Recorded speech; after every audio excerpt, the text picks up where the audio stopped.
Calculating what to spend on marketing is tough, and everybody goes through it, so you're in the right boat. In this video, we're going to break down some simple and easy ways to calculate exactly what you should spend on marketing so you're not overspending, but you're not underspending either and leaving your market on the table for others to gobble up. I'm going to break down simple ways, just a few of them, of how to calculate a marketing budget that can be sustainable for you while also helping get you new customers and repeat customers on a regular basis for your small business. Let's break this down quick and easy right now. But first, great news. If you have a website or if you don't have a website, Mighty Sites is only $9 a month. So if you just need a simple professional website, that's the cheapest and easiest way to accomplish it. Click on the link below and hopefully I just saved you some money on your marketing budget right away. First up, you got to consider your industry standard. So research what's typical in your industry. That's going to help you give a starting point and a sense of what others are doing, right? You've got a bunch of other people with businesses like yours in different towns and areas. What do they spend? Research it. That's going to give you a starting point instead of starting with a wild guess. Marketing spend as a percentage of revenue is a good way to look at it. So for instance, a business to business company might spend 6 to 7% of their revenue on marketing, while a business to consumer company, like those in retail, might spend over 10%, even 20 or 30%. So it really depends on your industry, and figure out what others are doing. That's going to really help gear you towards the right answer. Next, you've got to assess where your business is in its life cycle stage. So if you're a brand new small business and you're looking to grow quickly, you might need to spend a larger percentage of your revenue on marketing, sometimes up to 20%.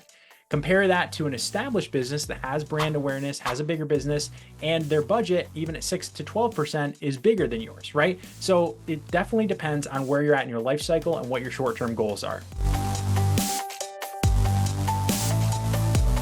Number 4, evaluate your revenue. A common rule of thumb is to allocate 7 to 8% of your gross revenue to marketing if your business earns less than $5 million annually in sales. This can be adjusted based on your net profit margin, your industry, your business goals, and your growth stage. Again, so you got to look at those too.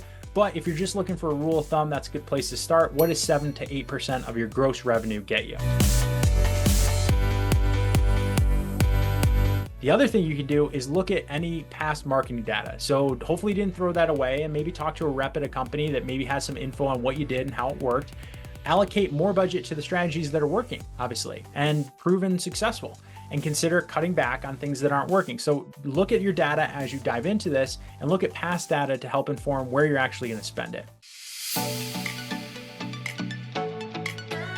Now also factor in some digital marketing. Even if it feels intimidating, check out some other videos on how to improve in that. But small businesses should not overlook this and consider allocating a decent portion to things like social media, email, and SEO because they're proven to work. And they go right along hand in hand with your print marketing materials. Now also plan for flexibility, right? You should probably set this every year. So what works today might not work tomorrow. You need to look at the channels you're marketing through and how much you're spending on marketing. So set aside a portion of your marketing budget for new opportunities or strategies that could arise throughout the year. So how do you calculate your budget? You just look at your marketing budget and then you see what percentage of your revenue that is. So you look at your gross revenue, how much you're spending on marketing, what percentage of the revenue that is. That's your starting point. And it's the key to continually review it and adjust your marketing spend based on the results you're getting and how your business goals are changing.